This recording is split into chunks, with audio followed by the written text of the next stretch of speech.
ayun, hello, I'm Brian Valencia and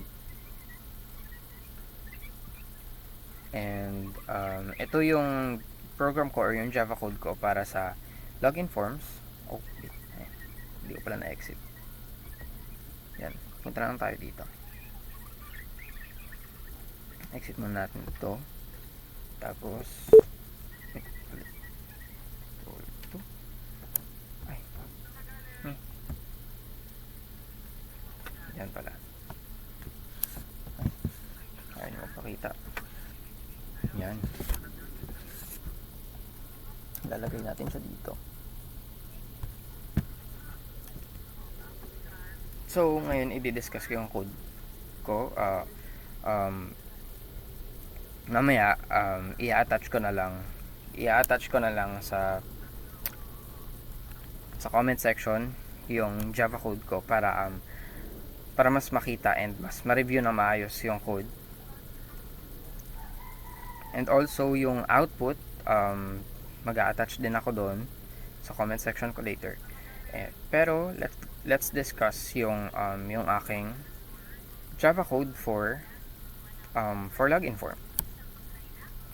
So, basically, itong login form na to is a simple food ordering system na may login, menu, and order summary.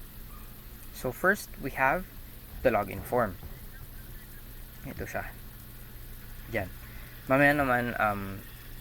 Mamaya or habang pinapakinggan or pinapanood tong video na to is you can also browse my code later. Pero back to the discussion. First, we have the login form. Isa siya sa three main classes. Dito gumagamit tayo ng JText field para sa username at JPassword field para sa password. Syempre kasi nandun na rin yung word na password. Ngayon, punta na tayo dito sa login form para i-check natin yung credentials against hard-coded values. So, ang napili ko kasing values para dito sa username and sa password is static and yung sarili kong password para naman unique. So, pero i-try muna natin yung isa. Let's say admin then 1234. Admin tab 1234. Pag pinindot ko to is incorrect yung magpapakita. So, meron na lang akong dalawang attempts.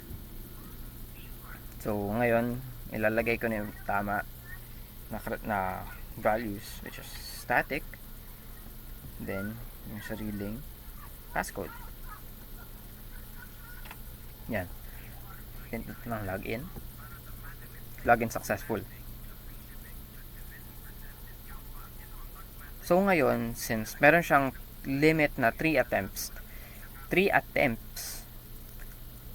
mag-exit siya after nun pag lahat ng attempts is invalid. Pero naman, since successful na tong time na to, magpo-proceed na tayo sa menu window or i-redirect kanya sa menu window, which is etong next main class natin na form 3. Next, sa form 3, nandito yung main food selection. So, okay. Then, menu. Usog ko lang din. Kasi,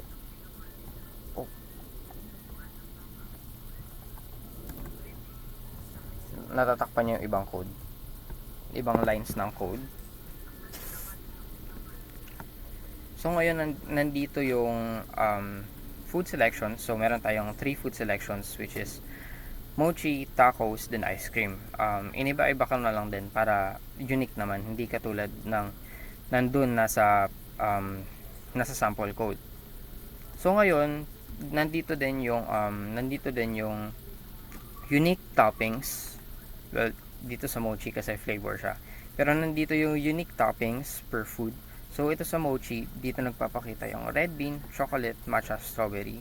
Sa tacos naman, lettuce, salsa, cheese, guacamole. Then sa ice cream, sprinkles, nuts, chocolate sauce, and whipped cream.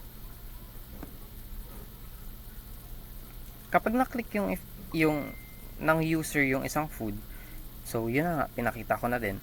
Lalabas lang yung toppings na para sa food na yun. unique toppings, ika nga. Yung iba ay automatic na nahahide. Ginagamit natin dito yung set visible, true or false, at meron ding hide all toppings function para malinis yung previous selections. Pag na-pick na yung food at toppings, may submit order button, which is ito. Pag na-click, kino-collect natin yung selected food at yung toppings na visible at naka-check. Kung walang napili naman, may alert na lalabas. Pag may selection, bubukas ang summary form. And doon nakalista kung ano yung pinili natin. And now, mag-move on na tayo doon sa main class na yun, which is ito, class summary form. Ay, nasa na siya? Ay na magpakita. Yan. Ngayon, pipindutin ko na yung submit order.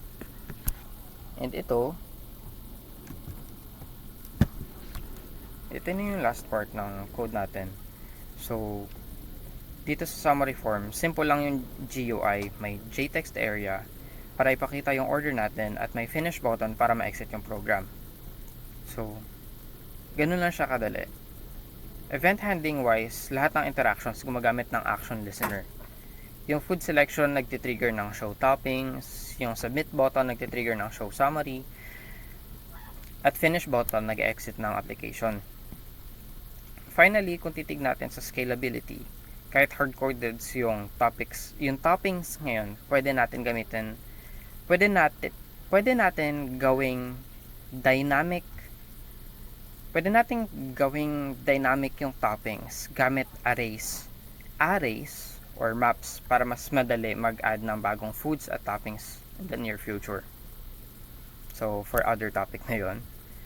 Overall, this program demonstrates basic GUI design, event-driven programming, and conditional logic sa isang simple food ordering system. So, again, wait lang. Pindutin na natin yung finish kasi tapos na rin naman yun. Exit na rin natin ito. Wow, hindi pa ganyan pala. Exit natin ito. Yan. And yun lang para sa login form. Again, I'm Brian Valencia and thank you for watching.